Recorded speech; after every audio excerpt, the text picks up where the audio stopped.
हरे कृष्ण हरे बोल. सर्वप्रथम इथे आपण भगवंतांच्या चरणी विनम्र वंदन करूया. इस्कॉनचे संस्थापक श्रील प्रभुपाद यांच्या चरणी देखील नम्र वंदन. आणि आपला उपक्रम जिथून सुरू झालेला आहे आणि तत्पूर्वी विग्रह एक आहे आज आपल्यासाठी, यांचे दर्शन आहे. जगन्नाथपुरीचे आराध्य जे दैवत आहे, जे बलभद्र आहे, सुभद्र आहे, भगिनी बहीण म्हणून सुभद्रा आहे, आणि जय जगन्नाथ, जे त्यांचे तिन्ही विग्रहांचं आपल्याला इथे दर्शन होत आहे. त्यांच्या चरणी देखील नम्र वंदन करूयात. आणि आपले इस्कॉनचे जिथून आपला उपक्रम सुरू झालेला आहे असे श्री श्री नामनिष्ठादास यांच्या चरणी देखील नम्र वंदन. आणि उपस्थित सर्व साधकांचे इथे वर्गामध्ये स्वागत आहे. हरे कृष्ण हरी बोल. आता आजचा अध्याय कोणता आहे? अध्याय 10वा, विभूती योग म्हणजे परमार्थाचे ऐश्वर्य. आता त्याआधी आपण कालचा अध्याय जो बघितला, 9वा अध्याय, राजविद्या राजगुह्य योग, तर त्यामध्ये काय सांगून दिलेले होते, विषय काय होते की भगवत ऐश्वर्य ज्ञान, कृष्णाकडे जाण्याचे मार्ग आणि अनन्य भक्तीची गोडी. अर्थात खूप विस्तारपूर्वक होतं. काल आपण ते पाहिलं होतं की त्यामधनं थोडक्यात सारांश बघून घेऊया की कशा प्रकारे राजविद्या राजगुह्य हे ज्ञान सांगून दिलेलं आहे भगवंतांनी. आणि सततम त्यामधनं कीर्तयंतो माम म्हणजे सतत कीर्तन नामस्मरण भगवंतांनी यांच्याकडे जाण्याचा मार्ग सांगून दिलेला आहे. आणि अनन्य भक्तीची गोडी मग ती कशामधनं प्राप्त होईल की मनमना भव मद्भक्तो म्हणजे अखंड स्मरण, अखंड भाव हे माझ्याच याच्यामध्ये ठेव, मनमना. आणि अशा प्रकारे इथे आपल्याला सांगितलेलं की मुळात सर्व माणसं कशी मनुष्य आहेत ही भगवत प्राप्तीची अधिकारी आहेत. आणि मग ते कोणत्याही वर्णाचे आहोत, आश्रमाचे असतील, संप्रदाय असेल, देशाचे वेशाचे का असेना, आणि मग ते सर्व भगवंतांकडे जाऊ शकतात, ते परमस्थान प्राप्त करू शकतात. आणि त्याचा आश्रय घेऊन ते भगवंतांच्या परमधामात तिथे गोलोक धामामध्ये प्राप्त करू शकतात. आता मुळात काल सांगताना भगवंतांनी हे सतत का सांगितलं बरं? तर त्यांना या गोष्टीचं अत्यंत दुःख, खेद आणि पश्चाताप की कुठेतरी वाईट वाटतंय की अरे, म्हणजे हे जीव जे मनुष्य शरीर मिळालं आहे, यांना देह योनी मिळाली आहे, तरी देखील त्यांना माझ्या प्राप्तीचा अधिकार मिळालेला आहे. कारण मनुष्य जन्मातच भगवंताची प्राप्ती होते. आणि हा अधिकार मिळून सुद्धा ते काय करत आहे? मला न प्राप्त करता, माझ्या जवळ न येता या जन्म मृत्यूच्या चक्रामध्ये सतत सतत फसत आहेत.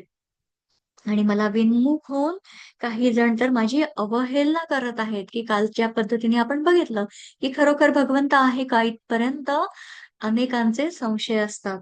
आणि काही तर आसुरी संपत्तीचा आश्रय घेऊन, म्हणजे बघा आता कालचीच इतकी दुर्दैवी अत्यंत वाईट घटना जी काश्मीरमध्ये घडलेली, आपण सर्वांनी ती ऐकलेली असेल की अशी घटना जी म्हणजे आसुरी जे आहेत, तर ते जे संपत्ती, आसुरी संपत्ती जे इतके अ, दुष्ट राक्षसी वृत्ती, म्हणजे हा कुठेतरी कलियुगाचा जो परिणाम आहे.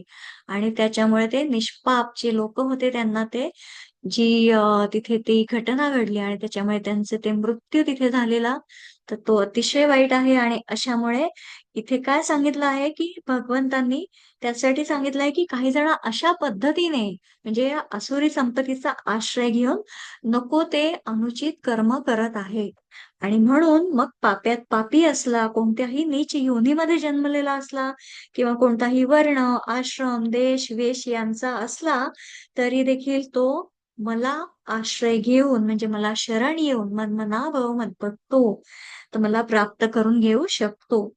आणि म्हणून या मनुष्याच्या जन्मामध्ये, मनुष्य जन्मामध्ये जेव्हा आलोय, तर तेव्हा जीवानं माझं भजन करावं, मला प्राप्त करून घ्यावं, तर ते अनन्य भक्तीद्वारा. अशा प्रकारे कालचा आपण हा अध्याय बघितला.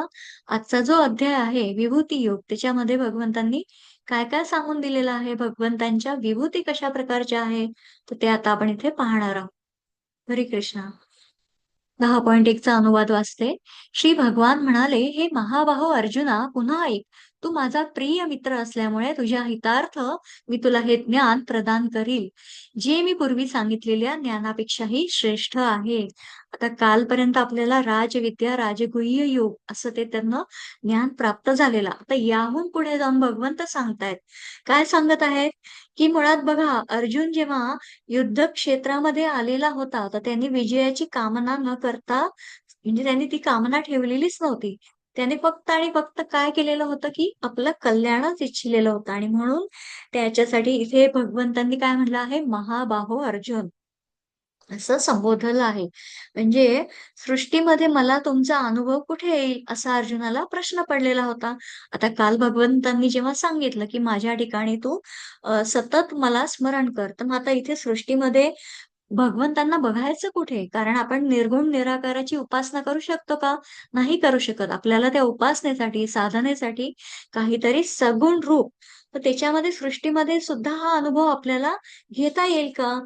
असा अर्जुनाच्या माध्यमातून आपल्याला देखील हा प्रश्न आहे आणि भगवंत इथे त्यामुळे स्वतःच सांगायला सुरुवात करतात.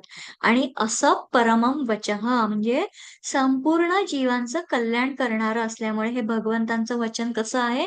परम अर्थात अत्यंत श्रेष्ठ आहे.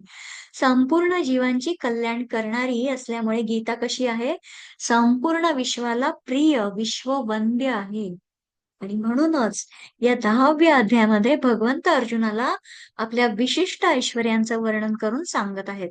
आता आपण जे मागील अध्यायात जाणलं, की भक्तीची स्थापना दृढ निश्चय म्हणजे निष्ठेने करण्यासाठी भगवंतांनी विविध शक्तींचं स्पष्टीकरण केलेलं आपण काल पाहिलं. आणि पुन्हा या अध्यायामध्ये देखील ते आपल्या विभूती आणि विविध ऐश्वर्य सांगून देत आहेत आणि ते अर्जुनाच्या माध्यमातून आपणही ते जाणून घेण्याचा प्रयत्न करणार आहोत. त्यासाठी आता 10.2 आणि 10.3 10.2 मधील श्लोक पठण आणि अनुवाद आहे. न मे विदुःसुरगणा प्रभवन्न महर्षयः अहमादिर्हि देवानां महर्षीणां च सर्वशः. अनुवाद आहे माझी उत्पत्ती किंवा ऐश्वर्य देवतांना कळत नाही तसेच महर्षींनाही कळत नाही कारण सर्व प्रकारे देवतांचे आणि महर्षींचे मूळ मीच आहे. 10.3 मध्ये सांगून दिला आहे सर्व मनुष्यांमध्ये मोहरहित झालेला जो मनुष्य मला अजन्मा अनादी सर्व जगतांचा स्वामी म्हणून जाणतो तोच केवळ सर्व पापांपासून मुक्त होतो. हरे कृष्ण. आता इथे काय पाहायचं आहे, की भगवंतांनी काय सांगितलं देवता आणि महर्षी 10.2 मध्ये जे सांगून दिलंय, की या दोघांचं नाव घेतलेलं आहे. देवतांचे नाव घेतलं आहे, महर्षींचंही घेतलं आहे. स्क्रीनवर तुम्ही बघत आहात, की इथे काय जाणून येतं आपल्याला, की उच्च पदाच्या दृष्टीने देवतांचं नाव घेतलेलं आहे आणि ज्ञानाच्या दृष्टीने महर्षींचं नाव घेतलेलं आहे. आता या प्रकारे म्हणजे त्यांनी दोघांच्या म्हणजे देवतांचा आणि महर्षींचा काय आहे भगवंत अनादी आहेत आणि ते सांगून देतात की त्यांच्या ठिकाणी असणारी जी काही बुद्धी आहे, शक्ती आहे, सामर्थ्य आहे, पद आहे, प्रभाव आहे ते सर्व माझ्यापासूनच प्राप्त केलेल्या अवस्थेचं स्वरूप आहे. आणि जर हे देवता आणि महर्षी म्हणजे हे जे सर्व आहेत, तर भगवंतांच्या प्राकट्याला पूर्णतः जाणू शकत नाही. तर मग बघा मनुष्य भगवंताला कसा जाणून घेईल? आणि त्याचं कल्याण कशात होईल? तर त्यासाठी पुढील श्लोक जो आता आपण त्याचा अनुवाद वाचला, की तिथे भगवंतांनी काय सांगून दिलं आहे, की अशा प्रकारे जो मनुष्य जाणतो, की आता बघा मनुष्य आता एखाद्या मुलाचा कसा जन्म होतो, तर तो म्हणजे जन्मानंतर तर ते सगळं जाणतो तो हळू जसा मोठा होतो. बालवय, मग तारुण्य सगळ्या गोष्टी ज्या आहेत, मग त्याच्यामधनं त्याला ते सगळं समजतं, की आपण आपला परिवार काय आहे, आपले माता-पिता कोण आहे, काय? तर मग याच्यामध्ये मुलाला जन्माच्या आधी त्याचे माता-पिता कसे राहत होते याची काही कल्पना असते का? नसते. त्याचप्रमाणे ते हा जो श्लोक सांगितला आहे 10.2 मध्ये, की महर्षी आणि देवतांना सुद्धा त्याचप्रमाणे या सृष्टीची निर्मिती कशी झाली? की ब्रह्मांड काय आहे? तर हे काही जाणता येत नाही.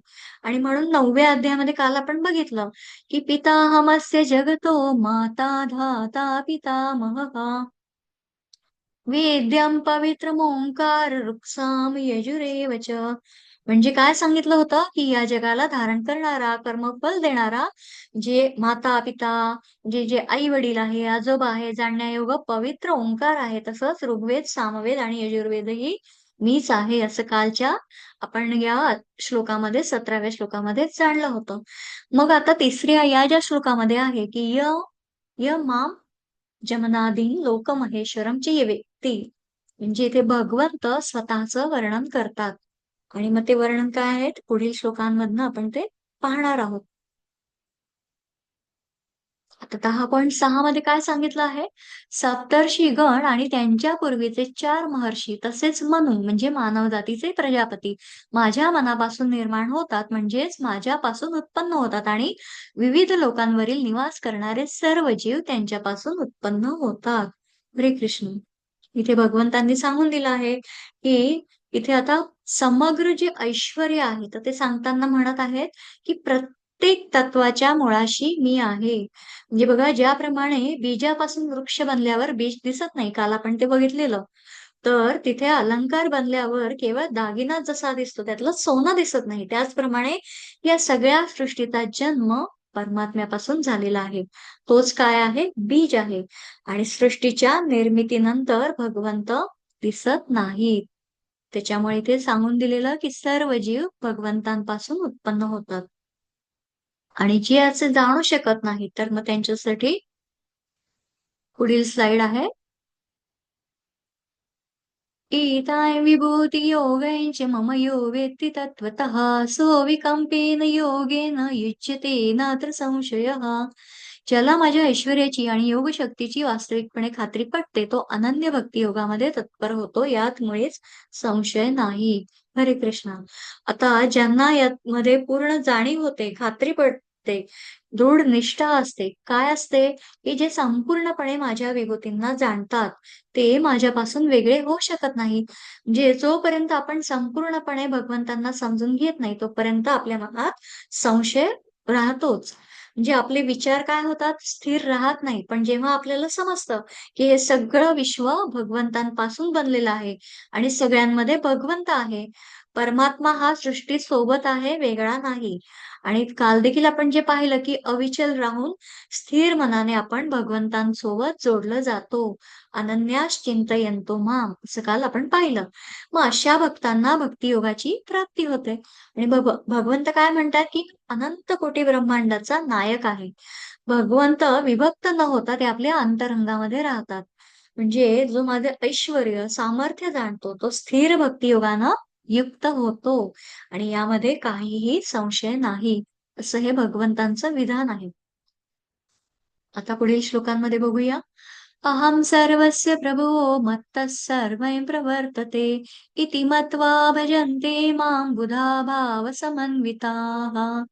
मीच सर्व प्राकृत आणि आध्यात्मिक जगतांचा उत्पत्ती करता आहे. सर्व काही माझ्यापासून उद्भवते. जे बुद्धिमान मनुष्य हे पूर्णपणे जाणतात, ते माझ्या भक्तीमध्ये संलग्न होतात आणि अंतःकरणपूर्वक मला भजतात. म्हणजे इथे सांगून दिलं आहे, की सर्व प्राकृतिक आध्यात्मिक जगतांचा उत्पत्ती करता. इथे भजनते सांगितलेलं आहे. भजनते याचा अर्थ काय? भगवंतांचे काम करताना भक्ती करणे, प्रेम करणे, परमात्म्याशी प्रेमानं एकरूप होणं. भगवंतांचं प्रेम जेव्हा पाण्याच्या धारेप्रमाणे वाहतं, तेव्हा ती सर्वोच्च भक्ती असते. म्हणजे ज्याच्या अंतःकरणातून प्रेमधारा वाहतात, तो कसा आहे? सर्वोच्च भक्त आहे. आणि अशा प्रकारे इथे सांगून दिलेलं आहे. पुढे आहे मच्चित्ता मद्गत प्राण बोधयंत परस्परम कथयंत शमान नित्यं तुष्यन्ति च रमन्ति च. माझ्या शुद्ध भक्तांचे विचार माझ्यामध्ये वास करतात.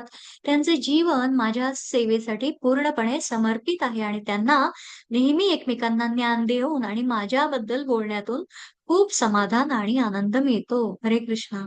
जसे इथे श्रील प्रभुपाद तुम्हाला स्क्रीनवर दिसत आहेत, की कशाप्रकारे त्यांचं कीर्तन, भजन, पूजन म्हणजे सतत ते एकमेकांना ज्ञान देणं, म्हणजे ज्याच्या चित्तात माझ्याविषयी प्रेम निरंतर वाहत असतं, जे माझ्यातच प्राणांना अर्पण करतात ते काय आहे? बोधयंत परस्परम.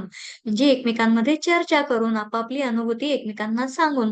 ज्याप्रमाणे आपणही बघा आपला हा अध्ययन वर्ग झाला, की जे काही अ, असतो आपला उरलेला वेळ, त्यामध्ये आपण कसं एकमेकांना चर्चा करून आपापली अनुभूती, काही शंका समाधान, प्रश्नोत्तर आपण घेतो. तर हे सुद्धा काय आहे, की परमात्म्याची निरंतर स्तुती, चिंतन करणं. म्हणजे तुष्यंतीच रमंतीच म्हणजे माझ्यातच रममाण होतात. आता भगवंत म्हणतात ते माझ्यातच रममाण होतात कारण काय? ते माझं रहस्य जाणतात. आणि भगवंताच्या कृपेने आपण देखील याच प्रयत्नामध्ये आहोत, की आपल्या सर्वांना देखील हे रहस्य जाणून घ्यायचं आहे. आणि मग त्यासाठी आता पुढे काय सांगितलेलं आहे? तेषां सततयुक्तानां भजतां प्रीतिपूर्वकं ददामि बुद्धियोगन्तं येन मामुपयान्ति ते. जे प्रेमाने माझी सेवा करण्यासाठी सतत समर्पित असतात, त्यांना मी समज देतो, की ते माझ्याकडे येऊ शकतात. हरे कृष्ण. भगवंत किती उदार आहेत बघा, की त्यांनी प्रेमाने माझी सेवा करण्यासाठी समर्पित भावच सांगितलेला आहे. बाकी काही इतर गोष्टी सांगितल्या आहे का? काही कंडिशन्स, रूल एंड जे काही आजकाल बरंच काही असतात, की त्याच्यामध्ये काय खालती लिहिलेलं असतं? Terms end conditions. तसं इथे काही आहे का? नाही. म्हणजे तेषां सतते युक्तानां म्हणजे नेहमी माझं ध्यान करण्यामध्ये मग्न झालेल्या, भजतां प्रीतिपूर्वकम मला प्रेमाने भजणाऱ्या माझ्या भक्तांना ददामी बुद्धियोगन म्हणजे मी काय देतो? बुद्धियोग देतो. आणि भगवद्गीतेच्या आपण कालच्या 9व्या अध्यायात काय म्हटलेलं होतं? अनन्यास चिंतयन्तो माम ये जना पर्युपासते तेषां नित्याभियुक्तानां योगक्षेमं वहाम्यहम्. म्हणजे जे अनन्य प्रेमी आहेत, जे भक्त आहेत, ते मला परमेश्वराला निरंतर चिंतन करीत निष्काम भावनेने बसतात. त्यांचा योगक्षेम मी चालवतो. आता इथे जे स्क्रीनवर दिसत आहेत, की श्रीकृष्णांवर प्रेम करणाऱ्या या गोपी अशाच प्रकारच्या होत्या. सतत त्यांनी प्रपंचात राहून देखील अखंड चिंतन त्यांचं भगवंतांविषयी असायचं. आणि अशी प्रकारची ही जी निष्काम भावनेने केलेली जी भक्ती असते, त्यांचा योगक्षेम कोण चालवतं? भगवंत. आणि मग पुढे जाऊन पाहूयात, की तेषामेवानुकम्पार्थम् अहमज्ञानजं तमः नाशयाम्यात्मभावस्थो ज्ञानदीपेन भास्वता. त्यांच्यावर विशेष अनुग्रह करण्यासाठीच त्यांच्या हृदयात वास करणारा मी, ज्ञानरूपी तेजस्वी दीपाने अज्ञानामुळे उत्पन्न झालेल्या अंधकाराचा नाश करतो. जसं इथे बघा शुकदेवांनी जसं राजा परीक्षितीला भागवतम 7 दिवसात सांगून ज्ञान दिलेलं आहे. कशाप्रकारे, की हे भगवंत काय आहेत, परब्रह्म काय आहे, तत्व काय आहे. आणि अशा प्रकारे आपण देखील इथे संतांच्या, सद्गुरूंच्या आश्रयामध्ये जाऊन म्हणजे विशेष अनुग्रह प्राप्त करून भगवंत काय करतात, की हे अज्ञानामुळे जे निर्माण झालेलं अंधकार, जसं बघा आपण मागच्या अध्यायामध्ये जे जाणलं, की आपल्याला माहीत असतं, की तो आरसा आहे. पण आपल्याला त्या धुळीच्या आवरणामुळे ते काही ज्ञान प्राप्त होत नाही. आणि जेव्हा ती धूळ वगैरे आपण स्वच्छ करतो आरसा, तेव्हा आपल्याला आपलं प्रतिबिंब दिसतं आणि त्याच्यामधनं आपल्याला ते ज्ञान होतं, की नाही याच्यामधले जे अज्ञानाचं जे जळमटं आहे, तर ते आपण काढून टाकणं आवश्यक आहे. आणि अशाच प्रकारे इथे काय सांगितलं आहे, की भक्तांच्या स्थिर मनातील किंचितसे देखील चढ-उतार भगवंत जाणतात आणि ज्ञानाद्वारे प्रकाशित करून ते चढ-उतार दूर करतात. म्हणजे आपल्या धर्मग्रंथांमध्ये वेगवेगळ्या घटना आढळतात, ज्या स्पष्ट करतात, की भगवंत भक्तांना त्यांच्या उपस्थितीची, कृपेची खात्री देणारे मार्गदर्शन करतात. ज्याप्रमाणे इथे सांगून दिलं शुकदेव महाराज राजा परीक्षितीला कशाप्रकारे इथे सांगून देत आहेत, की काय इथे भगवंतांचा स्वरूप काय आहे? थोडक्यामध्ये भगवंत त्यांच्या कृपेने भक्तांच्या अंतःकरणातील अज्ञान दूर करतात. आता 10.12 आणि 13 याच्यामध्ये काय सांगितलेलं आहे? तर या 2 श्लोकांमध्ये अर्जुनाने भगवंतांची स्तुती केलेली आहे. अर्जुन उवाच परं ब्रह्म परं धाम पवित्रं परमं भवान् पुरुषः शाश्वतं दिव्यम् आदिदेवमजं विभुम् आहुस्त्वां ऋषयः सर्वे देवर्षिर्नारदस्तथा असितो देवलो व्यासः स्वयं चैव प्रविशिमे. अर्जुन म्हणाला, तुम्हीच पुरुषोत्तम भगवान, परमधाम, परमपवित्र, परमसत्य आहात. तुम्ही शाश्वत, दिव्य, आदिपुरुष, अजन्मा, विभू आहात. नारद, असित, देवल आणि व्यास यांसारख्या महर्षींनी तुमच्याबद्दलच्या या सत्याला पुष्टी दिली आहे. आणि आता स्वतः तुम्हीही मला तेच सांगत आहात. जेथे भगवंतांनी जे काही सांगून दिलं आधी विभूतींचं थोडक्यात मध्ये जे वर्णन केलेलं आहे. आता इथे अर्जुन काय म्हणत आहे, की तुम्ही मला जे काही सांगितलं आहे ते सर्व काही खरं आहे. कारण तुमच्या या व्यक्त सगुण स्वरूपाचा महिमा काय देव किंवा दानव यांनी कोणीही जाणू शकले नाही. याची अनेक उदाहरणं आहेत, की जसं बघा इंद्राने गोकुळामध्ये भगवंतांना म्हणजे श्रीकृष्णाला मुसळधार पाऊस पाडून आव्हान दिलेलं होतं, की ज्याचा प्रतिकार भगवंतांनी काय केला होता? गोवर्धन पर्वत उचलून केलेला. भागवतामध्ये ही सविस्तर कथा येते. आणि त्यामुळे त्यांना गिरीधर म्हणजे गिरीचा धारक हे नाव मिळालेलं आहे. त्याचप्रमाणे ब्रह्मदेवांनी देखील गोप-गोपींना तेव्हा अचानकपणे त्यांना अंतर्धान गायब करून भगवंतांचीच परीक्षा घेतली होती, की कसा-बसा हा जो ग्वाला आहे तो खरंच भगवंत आहे का? आणि असा असतो का भगवंत? आणि मग भगवंतांनी काय केलं बरं? मग हे मायेनेच त्यांनी त्या शक्तीने सर्व गोप-गोपींची प्रतिसृष्टी निर्माण केली आणि अखेर ब्रह्मदेवांच्या हे लक्षात आलं, की हे खरोखर भगवंतच आहेत आणि मग ते भगवंतांना शरण गेले. आणि त्याचप्रमाणे नारदांच्या मनातही एकदा असं आलं, की भगवंत 16,000 स्त्रियांबरोबर कसा बरा संसार चालवतात? ते पाहण्यासाठी म्हणून ते काय जातात? भगवंतांच्या भेटीला जातात. आणि मग नारदांना काय दिसतं? तर भगवंत आपल्या प्रत्येक घरी एकाच वेळी संसारात त्यांच्या प्रत्येक पत्नीसोबत रममाण दिसतात. आणि नारद हे भगवंतांची लीला पाहून थक्क होतात. त्याचप्रमाणे शांततेचं दूत म्हणून जेव्हा भगवंत येतात, तेव्हा त्यांनी काय त्यांचं विराट रूप दाखवलेलं होतं. महाभारतात ती कथा येते, की जेव्हा युद्धाच्या आधी भगवंत गेलेले होते, तर ते इतकं तेजस्वी रूप कोणाला दिसलं? फक्त आणि फक्त भीष्म आणि विदुर. त्यांनाच त्यांच्या तेजातून ते प्रत्यक्ष पाहू शकले. तरी देखील दुर्योधनाने तेव्हा म्हणजे त्याची ती आसुरी संपत्ती असल्यामुळे तो काय म्हणाला? भगवंतांना मायावी रूप आहे हे. तो अशा प्रकारे अज्ञानामुळे भगवंतांना जाणू शकला नाही. आणि अशा प्रकारे इथे अर्जुनाने जी स्तुती केली आहे, तर ते इथे सांगून दिलं आहे, की कशाप्रकारे नारद, असित, देवल आणि व्यास म्हणजे यांनी जी सत्याची तुमची भगवंताची जी सत्य तत्व आहे त्याची पुष्टी दिलेली आहे. पण हे कोण जाणू शकलं नाहीये? अशा प्रकारे जे अज्ञानी आहेत. आणि मग आता निर्गुण स्वरूप सर्वमेतत्कृतं मन्ये यन्मां वदसि केशव न हि ते भगवन् व्यक्तिं विदुर्देवान दानवः. हे कृष्ण तुम्ही जे सर्व मला सांगितले आहे ते मी पूर्णतया सत्य मानतो. हे भगवन, देवता तसेच दानव तुमचे व्यक्तित्व जाणू शकत नाहीत. हरे कृष्ण. आता जी उदाहरणं सांगितली त्याच्यामध्ये हेच सांगितलेलं, की देवता, दानव म्हणजे जे ब्रह्मदेव, इंद्र वगैरे जे आहेत आणि दानवमध्ये जे दुर्योधन वगैरे जे काही आहेत यांनी देखील भगवंतांचं व्यक्तित्व, स्वरूप काय आहे ते जाणू शकले नाहीत. आणि 10.15 मध्ये काय सांगत आहे? की हे पुरुषोत्तम, हे भूतभावन, भूतेश, देवादिदेव, हे जगतपते खरोखर तुम्हीच केवळ आपल्या अंतरंगा शक्तीद्वारे स्वतःला जाणू शकतात. म्हणजे भगवंतांच्या निर्गुण स्वरूपाचा महिमा म्हणजे ते कोण जाणतो? निर्मळ अंतःकरणाच्या योग्यांनाच जाणता येतो. कारण काय? तर ते स्वरूप निर्विकार, स्वानुभाव रूप आहे आणि रूपातीत आहे. म्हणजे आपल्या स्वप्रकाश रूप आत्मस्वरूपाने समजण्यासारखं आहे. दुसऱ्या कोणत्याही मार्गानं त्याचं ज्ञान होत नाही. आणि मग पुढे जाऊन इथे अर्जुन प्रश्न विचारत आहे.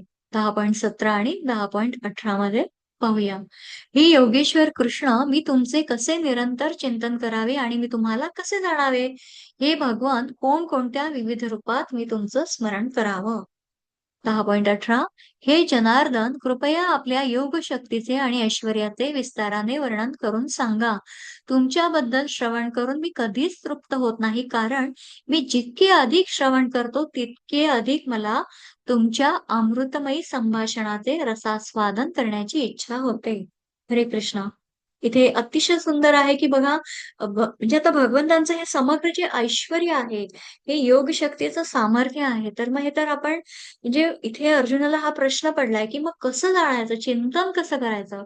आणि कोणकोणत्या तुमच्या विविध रूपांमध्ये तुम्हाला बघायचं आहे? म्हणजे ज्यांना भगवंतांच्या कथांमध्ये रस असतो, त्यांना त्या कथांचा कधीही कंटाळा येत नाही. त्या पुन्हा-पुन्हा ऐकाव्याशा वाटतात. बघा आपण गीतेतील उपदेश असो किंवा भागवतम असो किंवा उपदेशामृत असो, म्हणजे जे आपल्याला अ, भगवंतांविषयी जी कथा आहे, जी वचनं आहेत, ज्या स्तुती आहेत, त्या इतक्या आपल्याला अतिशय मधुर आहेत, ज्या आपल्या आत्म्याला सुखकारक आहेत, समाधान देतात. तर त्या पुन्हा-पुन्हा आपल्याला श्रवण कराव्याशा वाटतात आणि अर्जुन देखील आता इथे तेच म्हणत आहे आणि तो भगवंतांना म्हणतो, की तुमची ही अमृतमय वचनं ऐकताना तृप्ती कधीही होत नाही. आता बघा श्री कृष्णाष्टकम बऱ्याच जणांना त्यांनी पठण केलं असेल, श्रवण केलं असेल किंवा रोज करतही असतील. त्यामधलं जे शेवटचं जे चरण आहे ते किती सुंदर आहे. ते देखील तेच सांगतं, की ते मी पठण करते. यदा तदा यथा तथा तथैव कृष्ण सत्कथा मया सदैव गीयतां तथा कृपा विधीयताम्. प्रमाणिकाष्टकद्वयं जपत्यदित्ययः पुमान् भवेत् स नन्दनन्दने भवे भवे सुभक्तिमान्. भवे भवे सुभक्तिमान. अतिशय मधुर आहे कृष्णाष्टकम. ज्यांनी ऐकलं नसेल, तर ते पुस्तक वगैरे तुमच्याकडे असेल किंवा तुम्ही आजकाल आता नेट Googleद्वारा सुद्धा तुम्ही ते डाउनलोड करून घेऊ शकता. आणि त्याच्यामध्ये काय सांगितलं आहे, की जो कोणी कृष्णाष्टकाचा जप करेल, वाचन करेल, ते पठण करेल, तर त्या कृष्णाच्या, भगवंतांच्या चरणी लीन होऊन भक्तीमध्ये रमून जाईल. म्हणजे ही भक्तीची धारा आहे, जी अखंड भगवंतांशी बांधून ठेवते आपल्याला. आणि अशा प्रकारे तो मला इथे आत्ता स्मरण झाला आणि तो सांगावासा वाटला. तर अशा प्रकारे म्हणजे आता कालही आपण जे बघितलं होतं त्याच्यामध्ये देखील आपण जे एक मुकुंदमाला स्तोत्र आहे ते देखील आपण जर श्रवण पठण केलं तर ते सुद्धा म्हणजे अखंड भगवंतांचं सर्व चिंतन आहे.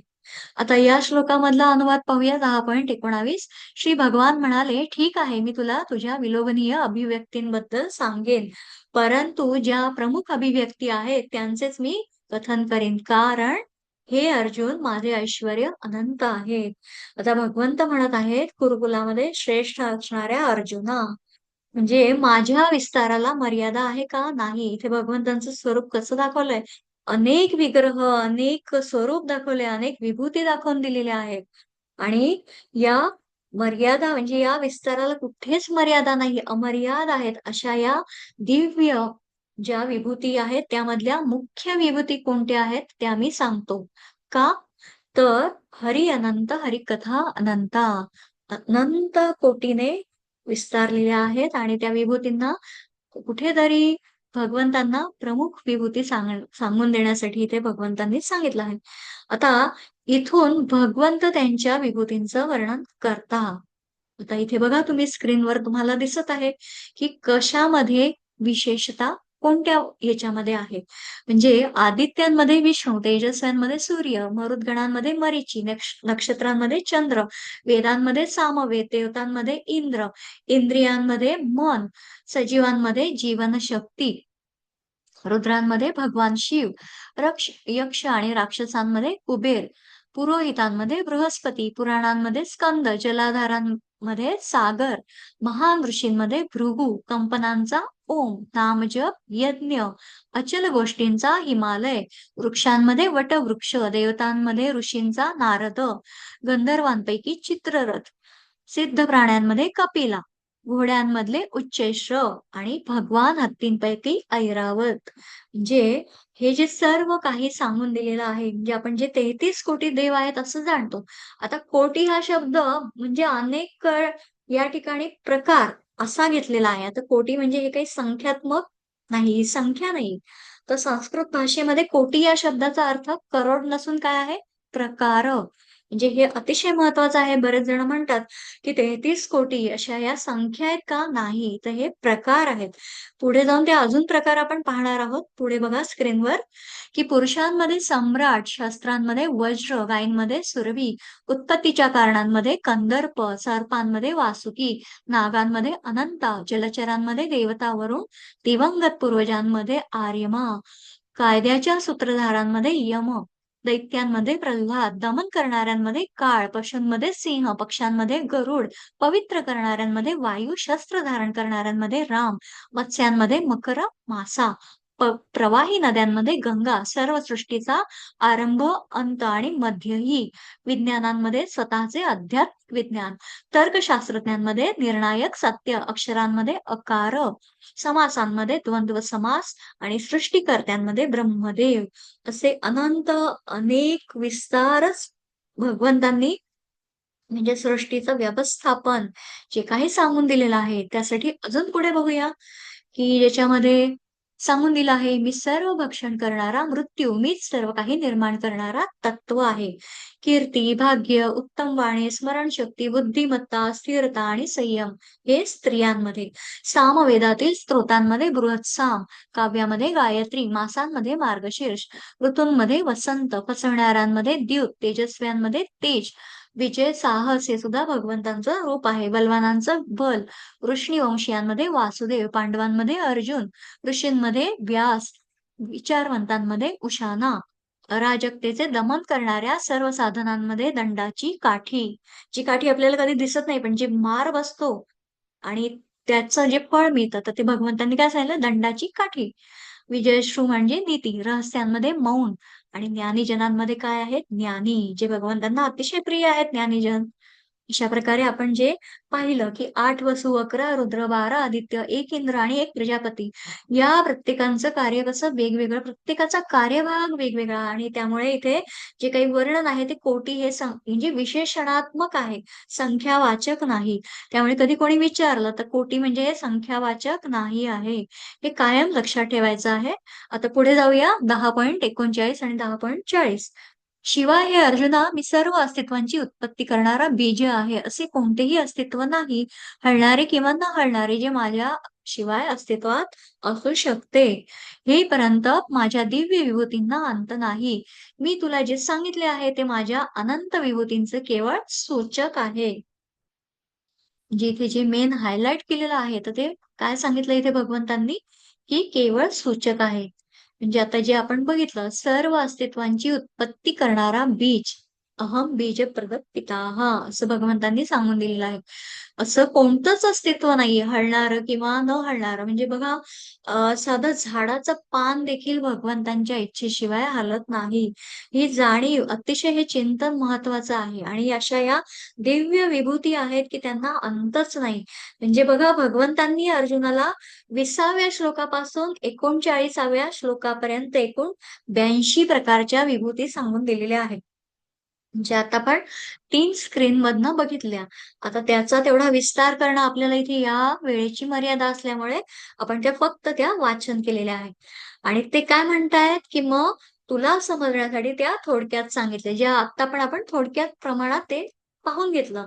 आणि जगातील ज्या गोष्टी तुला माहिती आहेत तेवढ्याच मी तुला सांगितल्या. पण अजून माझ्या दिव्य विभूती अनंत आहेत, त्यांना अंत नाही. आणि मग पुढे जाऊन भगवंतांनी काय सांगितलंय अजून? 10.41. हरे कृष्ण. यद्विभूतिर्मत्सत्त्वं श्रीमधूर्जितमेव वा तत्तदेवावगच्छत्वं मम तेजो वशं संभवम्. सर्व ऐश्वर्यवान, सुंदर आणि तेजस्वी अभिव्यक्ती माझ्या तेजाच्या केवळ एका स्फुल्लिंगातून उत्पन्न झाल्या आहेत, हे तू जाण. म्हणजे आता इथे भगवंतांनी अर्जुनाला 3 प्रकारच्या वस्तू सांगितल्या. कोणत्या? ऐश्वर्ययुक्त, कांतीयुक्त आणि शक्तियुक्त. आणि ह्या सर्व भगवंतांच्याच तेजाच्याच अभिव्यक्ती आहेत. जेवढा जेवढा बघा मनुष्य सत्व जीवनात धारण करेल, तेवढा तेवढा त्याला माझ्या तेजाचा भाव समजेल, असं भगवंत म्हणतात. कारण भगवंत कसे आहेत? सत्व स्वरूप. आणि सत्व धारण केलेली व्यक्ती अधिक शक्तिमान होईल, ऐश्वर्यवान होईल आणि कांतिमान होईल. म्हणून जे सत्व गुणाचं महत्त्व सांगून दिलेलं आहे, जे आपण पुढे जाऊन बघणार आहोत, पुढील अध्यायांमध्ये. तर तेव्हा देखील भगवंतांचा अतिशय प्रभावी म्हणजे जे शक्तिमान, ऐश्वर्य आणि कांतिमान काय त्याच्यासाठी आहे? सत्वयुक्त असणं आवश्यक आहे.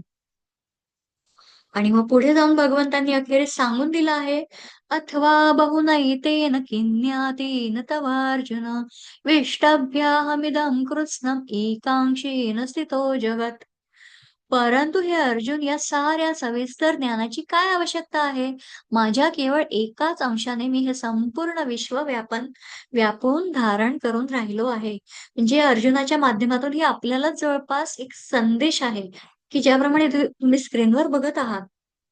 की हे सर्व जे काही दिसत आहे, तर हे सर्व ज्या काही विभूती आहे, अनंत विभूती आहेत, त्यांचा विस्तार करणं देखील कठीण आहे आणि या एका जन्मामध्ये तर ते शक्यच नाही. त्यामुळे भगवंत सांगतायत, की तुला एवढं सगळं जाणून घेण्याचं काहीच कारण नाही. का? तर संपूर्ण जगाला योग शक्तीच्या साहाय्यानं मी धारण केलेलं आहे. म्हणजे सोन्याचं उदाहरण, आता एखादं सोन्याचा आपण दागिना बनवला, तर त्यातील सोनं जाणणं हे काय आहे? तत्वदृष्टी आहे. म्हणजे काय, तर ब्रह्मांड इतकं मोठं आहे, की त्याचा छोटा भाग सुद्धा माझ्या तेजा एवढा नाही. बघा, सूर्याकडे सुद्धा आपण जेव्हा पाहतो, सकाळी एका विशिष्ट वेळेनंतर आपण पाहू शकतो का? नाही. तर त्याच्या तरी कित्येक पटीने भगवंतांचं हे तेज, या विभूती, हे सामर्थ्य, हे ऐश्वर्य आहे. तर ते जाणणं देखील अतिशय कठीण आहे. आणि आधुनिक काळातील वैज्ञानिक सुद्धा काय करतात? दुर्बिणीच्या साहाय्याने 93 अब्ज प्रकाश वर्ष ते फिरून आले आहेत. आणि त्यांनी तिथली ती फोटोग्राफी, ते छायाचित्र काढलेले आहे. पण भगवंत काय म्हणतात? हे सर्व जे काही आहे, ते माझ्या एका छोट्याशा अंशा एवढं देखील नाही. या ब्रह्मांडाचं स्वरूप म्हणजे संपूर्ण जे काही स्वरूप आहे, म्हणजे भगवंत आहे, तर ते भगवंत सोडून ब्रह्मांडच नाही आहे. आणि अशा प्रकारे भगवंत आपल्या विभूती अर्जुनाला सांगतात. का? तर भगवद्गीतेमध्ये विभूती सांगणं हे केवळ भगवंतांच्या शक्ती दाखवण्यासाठी नाहीये, तर मनुष्याजवळ चिंतन करण्याची जी शक्ती आहे, आपल्यालाच ही शक्ती प्राप्त आहे. कारण मनुष्य जन्मातच आपण चिंतन करू शकतो, जो विवेक करू शकतो, जो विचार करू शकतो, त्याची जी शक्ती आहे, तिला आपण कशामध्ये लावायला हवं? भगवंतांच्या चिंतनातच लावायला हवं. का? तर जगात कोणत्याही वस्तू जिथे कुठे आपल्याला विलक्षणता, विशेषता, महत्ता, अलौकिकता, सुंदरता सर्व वेगवेगळ्या प्रकारे दिसून येतं. तर ती सर्व काय आहे? वास्तविक भगवंतांचीच असते. आणि त्यामध्ये जसं बघा, एखाद्याचा सुंदर गायन आहे, एखाद्याचा सुंदर आवाज आहे, एखादा खूप सुंदर आहे, एखाद्याचा अ, लेखन क्रिया आहे ती अतिशय सुंदर आहे, किंवा एखादा खूप बुद्धिमान आहे, एखादा अशा प्रकारे अनेक स्पर्धांमध्ये जिंकणारा आहे, किंवा आपण आपल्यामधले जे काही विभूती म्हणजे जे दैवी गुण आहेत, तर ती आपण अपग्रेड करणं, आपलं चिंतन, की काय बरं खरंच म्हणजे माझ्यातही काहीतरी आहे जो विशेष भगवंतांचा गुण आहे. आणि अशा प्रकारे आपणही इतरांमध्ये दोष न पाहता सर्वांमध्ये जे विशेष गुण कोणामध्ये प्रत्येक ह्याच्यामध्ये आहेत. कारण आपण भगवंतांचे अंश आहोत आणि ते कुठेतरी अज्ञानामुळे झाकले जातात आणि आपल्याला ते दिसत नाहीत. आणि ते अज्ञान नाहीसं करून आपण ते चिंतन म्हणजे ते ज्ञान मिळवणं, ते बघणं, आणि त्यासाठी काय सांगितलं आहे? सदैव ते चिंतन केलं पाहिजे आणि त्या गुणयुक्त वस्तू किंवा व्यक्तींचं इथे म्हणजे त्या व्यक्ती, त्या देहाचं चिंतन करायचं आहे का? नाही. तर त्या विभूतीच्या वर्णनांचं चिंतन, जे काही विशेष गुण आहेत, त्याचं इथे भगवंतांनी सांगून दिलेलं आहे.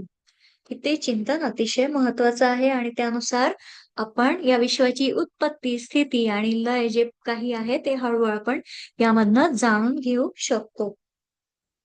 अशा प्रकारे या विभूतींच्या वर्णनांचं तात्पर्य इथे आहे. आणि असा हा विभूती योग नामक अध्याय इथे विराम पावतो. इति दशमोऽध्यायः. हरे कृष्ण, हरी बोल.